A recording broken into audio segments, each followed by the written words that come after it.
This is Dr. Ben Weitz with the Rational Wellness Podcast, bringing you the cutting edge information on health and nutrition from the latest scientific research and by interviewing the top experts in the field. Please subscribe to the Rational Wellness Podcast on iTunes and YouTube, and sign up for my free ebook on my website by going to drweitz.com. Let's get started on your road to better health. Hey, Rational Wellness Podcasters. Thank you so much for joining me again today. For those of you who enjoy the Rational Wellness Podcast, please go to iTunes and give us a ratings and review so more people can find out about the Rational Wellness Podcast. Our topic for today is migraine headaches. This is the first time we've talked about headaches, and a very common ailment among Americans. Migraines are occurring at the rate of more than 3 million cases per year in the United States, perhaps more, that are undiagnosed. Migraines are typically severe, recurrent headaches, usually felt on one side of the head. They're frequently accompanied by nausea, vomiting, dizziness, sensitivity to light, sensitivity to sounds, and or sensitivities to smell. A lot of times there will also be a lack of appetite, and there may be a change in bowel function. Up to 30% of migraine sufferers experience an aura ahead of time, letting them know that a migraine is coming.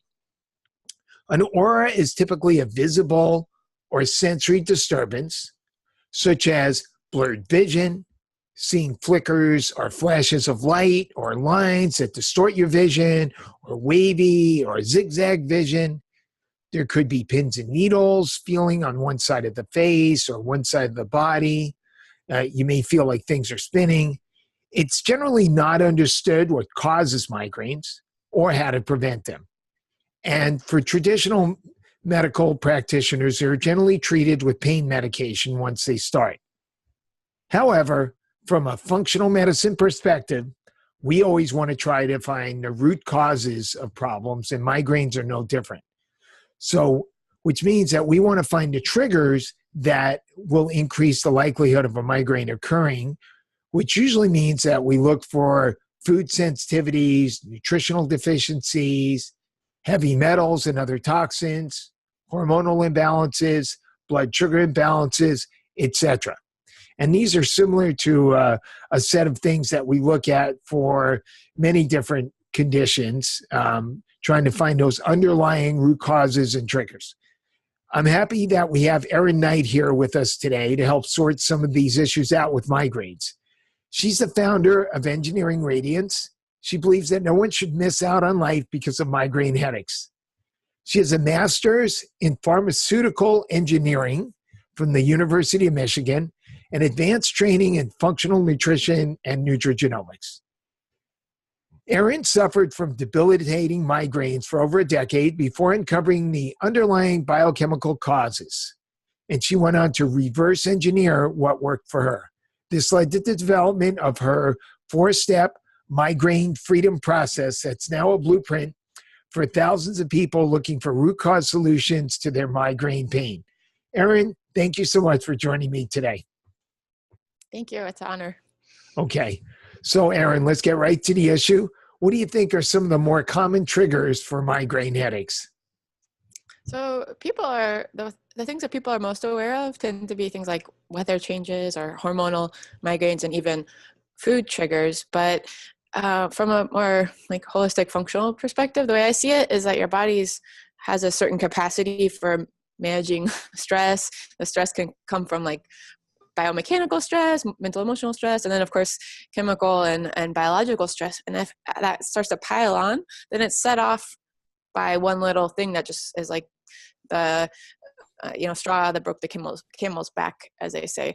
So triggers can seem kind of random and frustrating to even track. So one day somebody might be just cannot do chocolate puts them over the edge and puts them to bed for a few days, and then other times, maybe at a different time of the month or a different time in the year, they're totally fine. And that just tends to make you feel a little crazy if you're trying to really figure out what your triggers are and just avoid them all of the time. And if you look at it instead of the sense of, okay, your body's under a certain stress load, let's lower that stress load and then build more resilience to those kinds of things like weather change or jet lag that we don't have as much control over, then you can go around life being less sensitive to all those kind of common triggers and the things that people tend to be sensitive to. So that's how I work. And, what I try to educate people on is really shifting their perspective instead of chasing triggers or running away from triggers. To try to just help your body heal and be stronger in general, and then you'll be less sensitive to migraines. Sure. I'm sure you've probably heard of the barrel metaphor, which is that your immune system is this barrel, and when it's filled up to the top, any little thing will cause it to spill over. So you empty out part of the bucket by removing different things that stimulate the immune system, and then your body has enough room if there is a trigger or something that stimulates it, so it doesn't necessarily enter into the point where you have symptoms. Yeah, that's exactly it. And you mentioned on the intro that the things that we help people with migraines are really similar to the same things people would do if they had like eczema or autoimmune issues or aches and pains and things like that, because really it's the same concept. The migraines are just the way that somebody who's prone to migraines, their body expresses the fact that it's overburdened and at its limit by having the migraine. Other people's bodies are just genetically set up to express that through a different route. Right. In some of your writings, you mentioned that digestive issues can be one of the root causes of migraines. Not a surprise from the functional medicine perspective. How do you assess and test the digestive system? Yeah, so any digestive issues will make migraines worse because they're filling up that barrel, or I call it a bathtub full of stress in a big way. They can impede digestion and absorption, so you end up with nutrient deficiencies. They can be adding to the toxic burden that your liver has to process. If you have like a parasite and it's metabolism is producing extra toxins that your body just has to process, and then on top of that, different digestive issues can just increase overall gut inflammation, systemic inflammation. So a lot of different ways that can go wrong and be a contributor. And we look at that. My favorite test at the moment is called the GI map. It's very comprehensive, and we can get markers on people's enzyme status, how well they're breaking down their food, gut inflammation, as well as looking for different like bacterial balance or infections like H. pylori or parasites and things like that. So it's a lot of information, a lot of starting points. I haven't found anybody yet that didn't have something to work on. If somebody's not feeling well, then they're probably can trace it back to the gut, and that's a good place to start for any investigation. We really recommend that. Everybody does it. We've been using that test a lot lately also, and I interviewed Dr. David Brady about a month ago, and we discussed some of the parameters involved in designing that test. So I find that very helpful. What about SIBO? Do you find SIBO as a underlying factor in some migraines? Some, yes, not as much, just more like if we're not getting anywhere, or if somebody has like obvious bloating issues or like obvious symptoms, then we would talk about that, but not necessarily like the first thing to look at. But gut health is it's kind of a vicious cycle with migraines, because it may or may not have been like the initial trigger, but if somebody who's had migraines for years or even decades, they might have been put on birth control to manage hormonal migraines, or they're taking lots of ibuprofen like I did, and both of those are really disruptive to our gut integrity and gut health, and set us up for more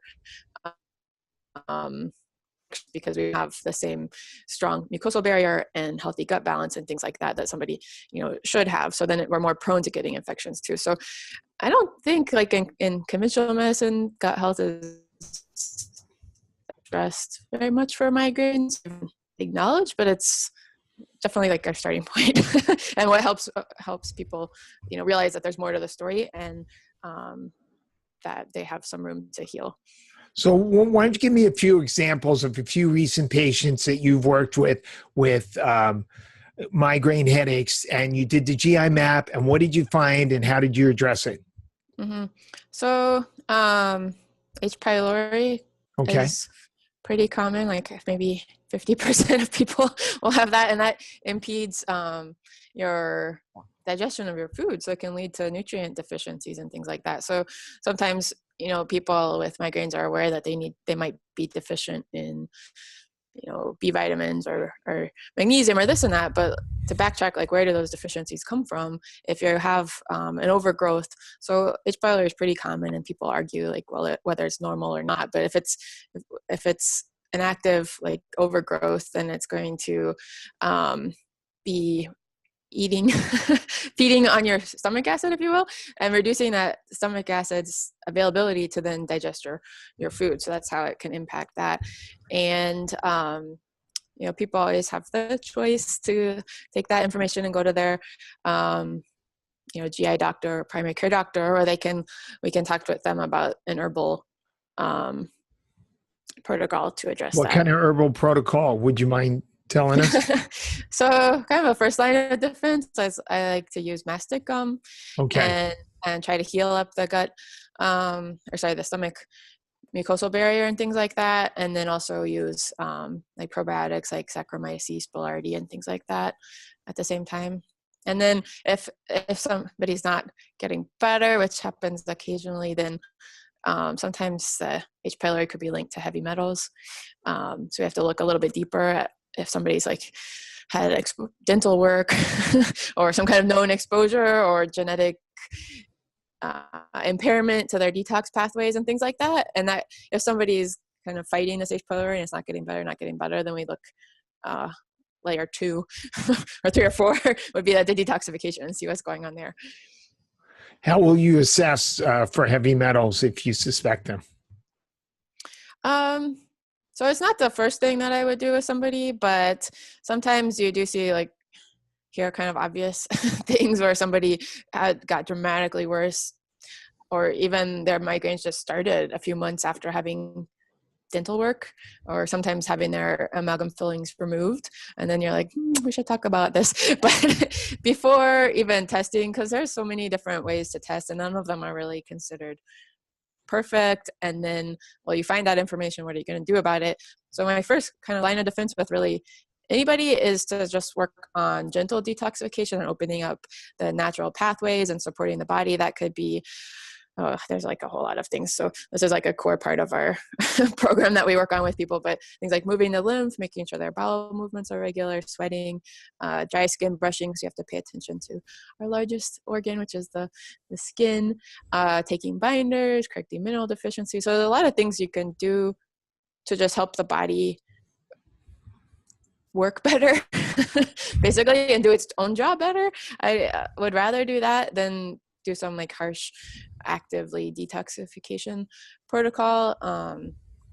You know, if somebody's not responding, we have to look at that. Then we can do you know, provoked urine test or hair test and find something out. If somebody does have a really major issue, then I would connect them with a heavy metal specialist, because it can get pretty tricky to do that safely.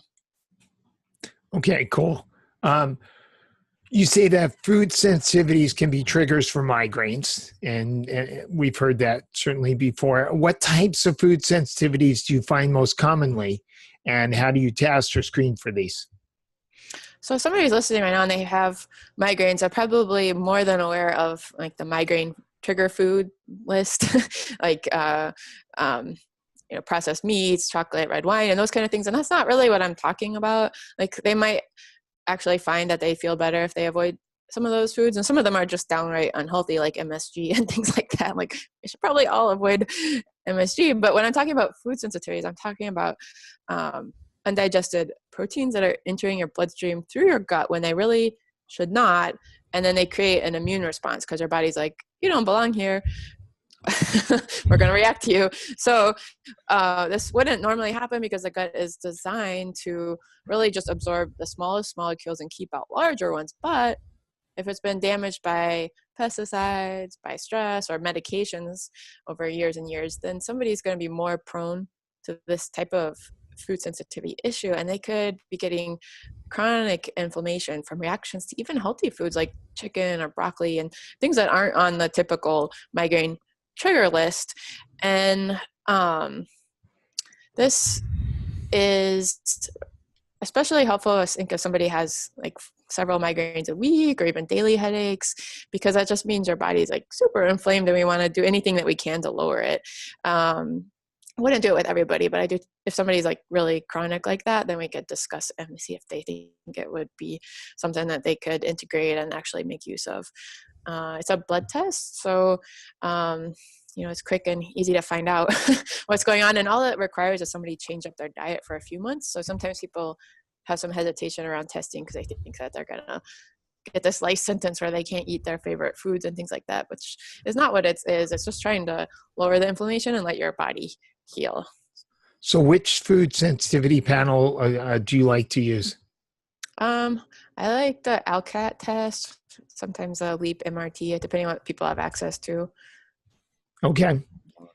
I was just reading about two classifications of diabetes drugs, and they actually work by blocking certain enzymes to keep your body from absorbing carbohydrates. And one of those enzymes is the enzyme that allows you to digest gluten. So we actually have patients who are going to have an increased risk of gluten sensitivity as a result of taking one of the new classifications of diabetes medications. So Wow, we no talked comment. about medications mess things up, but that's just another example.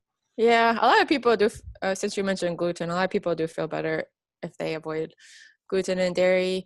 You can do some testing for that if you need to see it on paper, or you can just try it for a few months and see if you feel better. Like, I know, sometimes people don't want to hear that because it's a major lifestyle factor, but I don't think anyone died from not eating pasta for 3 months. So it's worth a shot and see if it like helps calm that inflammation and you feel better. Percentage of your patients, what percent of your just happened? A little bit of a glitch. There we go. Okay. Okay. No worries with that.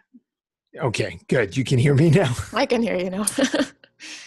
What percentage of your patients do you think do better when they avoid gluten?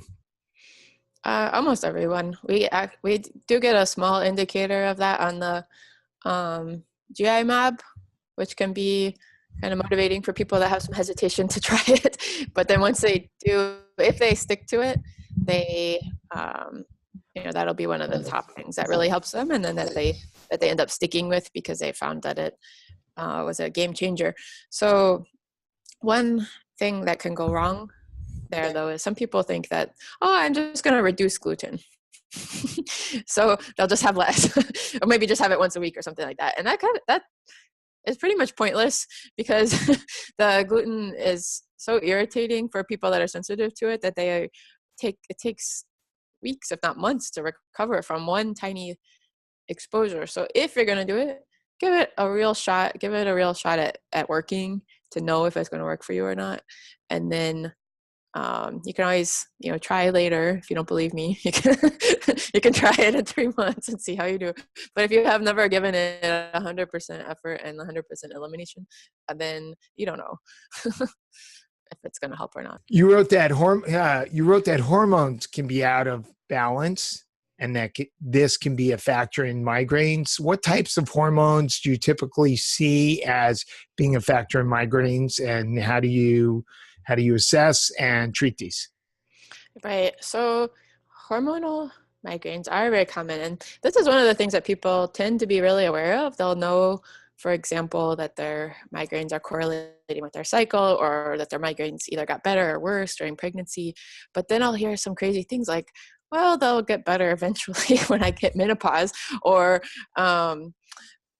people go then to try to suppress all their hormones with birth control and things like that as a solution. But I really hope to convey and let people know that there's more that you can actually do.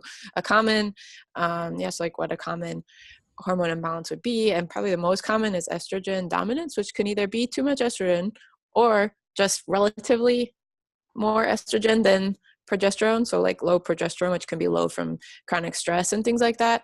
So we can look at that really easily with at-home urine test called the Dutch test. It's a dried urine test that lets us look at in a lot of detail how your estrogens and other hormones are even metabolized and processed through the body. So we can see if it's like phase 1 liver detoxification that's kind of going wrong, or phase 2, the methylation problems, and all this kind of things can help us figure out then how to support the body's natural hormone balance, like supporting the liver or looking more at heavy metals and things like that, instead of just trying to like tune and play around or fix your hormones with estrogen or with hormone replacement or birth control and things like that. We can actually figure out why they were off in the first place. And this can be something people have been dealing with their entire lives and they didn't even know was an option. So I really I'm excited to talk about the Dutch test and like all the information you can get from it. Is that something that you guys use also? I haven't. I've been mostly testing hormones either with blood or 24-hour urine, and done a little bit of saliva. I haven't done the Dutch test, but you're really happy with the results you're getting? Yeah, you can really for us, you can really get in there. I'll show you sometime if you want to. We can look at an example, and it's fascinating. Also, the things that I would have missed on like a saliva test that I find out on this dried urine test. So Yeah. it's only been around for a few years, I think. So, as things evolve, we're able to help people, be even more specific with their protocols and more holistic with this testing. Right. I know like other urine testing, you can get the metabolites, you can tell about the estrogen metabolism, which is really important. And then because you can easily get different measurements at different times of the day, maybe it tells you about some of the fluctuations that occur. Yeah, the measurements throughout the day are especially helpful for the stress hormones, like cortisol and cortisone, which in functional training, that's like one of the core topics, because we're saying like everybody has this like stress hormone issue, but not as much for migraine people. That's not like the most common thing that I see people dealing with. Occasionally, like some adrenal issues or what have you, but mostly it's more in the sex hormones. And what is the issue that you see most commonly with migraines and sex hormones? So there'll be clues that, for example, if the estrogens aren't clearing well, then we have to question like why. And if the liver is busy detoxifying other things in our environmental pollution or toxins and toxic products in the household or beauty products or whatever else, or from parasites, then it's not as capable of processing the estrogens correctly, or even alcohol can slow down that process because your body's like, oh, I'm always going to prioritize the alcohol, and it puts estrogen kind of on the back burner. So it can help bring to the forefront the importance of cleaning up some of those common sense things. But once you see it in front of you, how it's affecting you, how you're, this plays a role even in cell health, long-term avoiding cancer and things like this. So I test myself regularly, even though I'm not getting migraines anymore, just because I want to have that all working and balanced, just give myself the best chance for healthy aging, avoiding problems and having a smooth transition as my hormones change over the years and things like that. So I think be proactive. It's a good thing to take a look at. Interesting. As a chiropractor, we've treated plenty of patients with migraines, some with great success and others not quite as much. And we're using a structural approach. We're particularly focusing on the joints in the upper part of the neck and those suboccipital muscles that connect directly to the dura mater. And have you found structural issues to be a factor in migraine patients?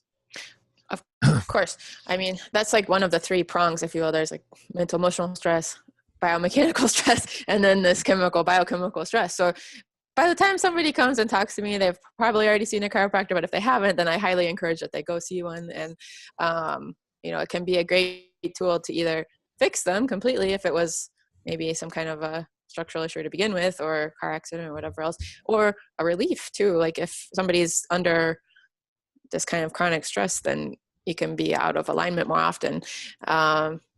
Which was kind of my experience. I found that chiropractic helped a lot, and but I'd have to go regularly. I would go every month for probably close to 10 years. And my chiropractors would get frustrated with me, and then the insurance would stop paying, and they're like, why don't you get any better? And it wasn't until that I really looked deeper in the gut health and supporting my liver and getting rid of heavy metals and things like that, that I was able to hold alignment for months and just go in occasionally for maintenance, or if I fell off my bike or something like that, which I think is how it's intended to work. I mean, you tell me, that's kind of the goal of chiropractic, right? Is to get somebody like where they can hold an alignment for a few months. For sure. What do you consider the best, most healthy diet? I don't know if there's an ideal anti-migraine diet, but what do you consider in the range of all these healthy diets out there, or does it depend on each person? I'm sure it's going to be some variance, but among the healthy diets, do you tend to promote a vegetarian diet or a paleo or a ketogenic or what?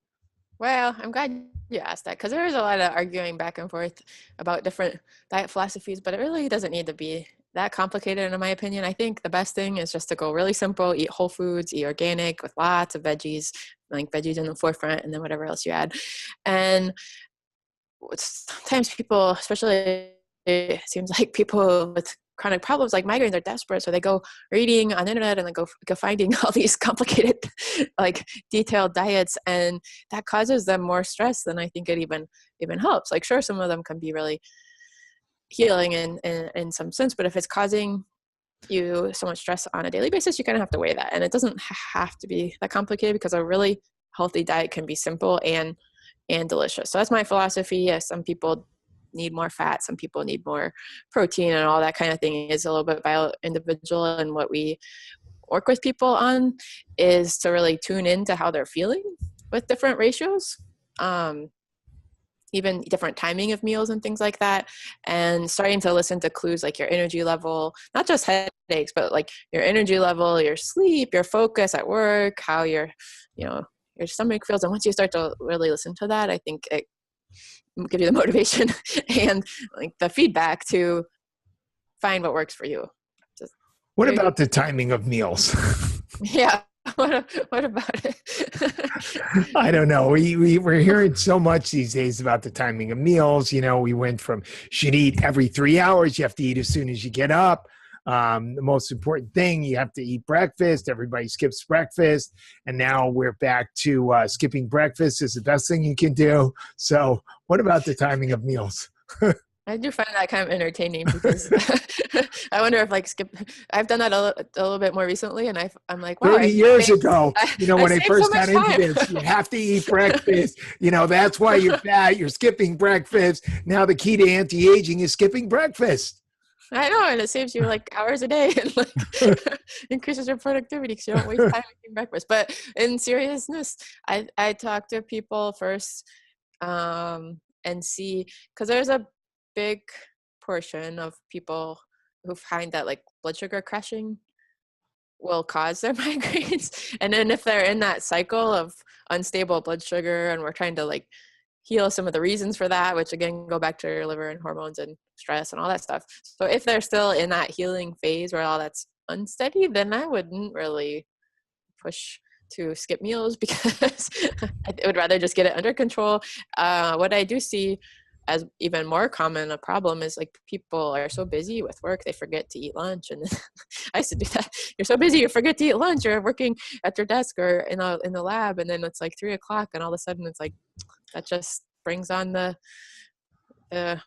headache freight train. So kind of being conscious and like of taking care of yourself is kind of like layer one. And if you got everything under control, and you want to go to phase 2 and look into intermittent fasting or all these kind of more advanced things, then go for it. We can talk about that. But I think layer 1 is just making sure somebody's getting the nutrients that they need out of whole healthy foods, and avoiding that roller coaster of blood sugar crashing, which, it sounds so simple to people probably that are like living in this health bubble. But I still talk to people too that think like having a granola bar or like a banana as a snack is a good idea. But the fact is, like, something like that could really spike your sugar for a little bit and then it'll crash again.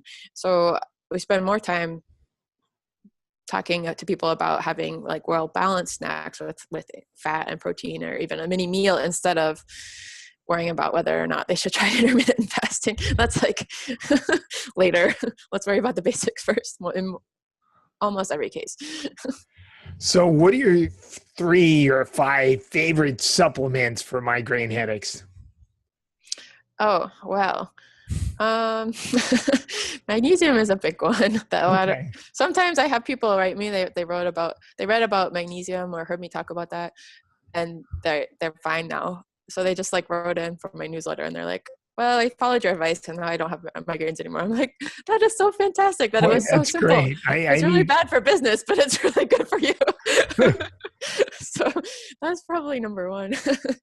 I can say not too many of my functional medicine patients come in, I give them magnesium, they say I'm all better, and that's it. I wish it was that easy. Definitely not always, but sometimes it is. And the thing is, we're just like chronically deficient, and it solves a lot of issues with muscle tension, sleep, and helps with people sometimes if they're constipated, which leads to this toxic stuff circulating in your body. So it helps with a lot of different things and a lot of the different root causes. After that, I would just tell somebody to sorry to do more testing, but I would tell somebody to test, don't guess, because otherwise you can waste a lot of money on different supplements and trial and error to find something that's working for you. And the stuff that works for quote unquote all migraine people, like B vitamins and things like that, when I look at people's SpectraCell micronutrient reports, they will have, everybody has a different pattern. And I think it's a kind of a waste of time to try to throw supplements at the problem instead of figuring out what they are. SpectraCell micronutrient versus Genova NutriEval? That's good too. It depends where somebody lives, because the SpectraCell is only in the U.S. as far as I know. So in Australia and stuff like that than the NutriEval. But I think that one is a little pricier. It depends. Yeah. If they have insurance that qualifies, it's about $200. Okay. Yeah. But anyway, point is just to look at your nutrient status and then can fill the gaps, because Q10 is another example that's recommended a lot of times and can be very effective for people, but you might test and find that you're not deficient in that at all, and you can save your money that you're going to spend on that and work on something else instead. There you go. Yeah. Okay. I think those are the questions that I had prepared. Do you have any other pearls of wisdom for migraine headache sufferers or for practitioners dealing with patients with migraines? I'm curious to hear from your end too, because we were starting to talk about chiropractic a little bit, but since you're doing both the functional approach and the chiropractic approach, do you find that there are those people that don't really get better until they address the underlying issues with their gut health and hormones and things like that, and then it's like the magic switch? Or I would say of the patients that I see chiropractically for migraines, probably half of them get significant relief, but then of those, maybe half of them, just the chiropractic alone is enough.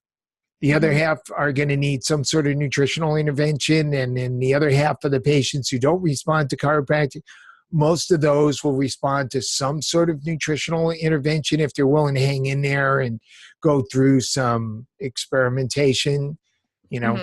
A lot of them want the quick fix, which, when you deal with functional medicine, takes a little bit of time to sort things out. It does. So we get that all the time because we're so used to like getting medications for migraines. And right.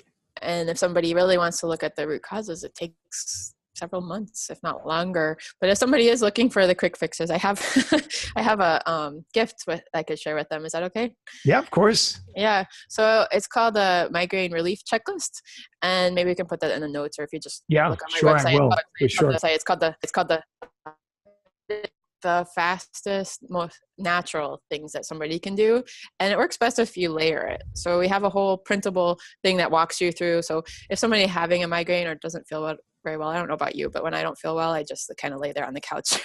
And I don't even want to think about what I should be doing. I don't even like drink water unless I have it written out for me. So basically it's like when you don't feel good, you grab this and then you don't have to think so hard about what to do. You just follow instructions. So that's kind of the idea behind it. But we have like essential oils, meditation tracks, and different things that work if, you know, you're layering them. And it's very interesting. Usually people need to get like 4 or 5 working for them, you know, pick 4 or 5 and trial and error them. But that combination is what'll be able to shut off a migraine, believe it or not, just from natural things like that. So it's really, I love hearing the stories of like what works for people and what their combination is, but that's kind of the quick fix. I still want people to find the root causes and, you know, heal their bodies so that they can live a long, healthy, happy life. But in the meantime, there's plenty of natural alternatives to, you know, support the nervous system and calm that down and kind of really stop a migraine before it gets out of hand. So that's my gift if somebody listening has migraines. That's great. Thank you, Erin. And okay, for joining me today. And I'll talk to you soon. Thank you.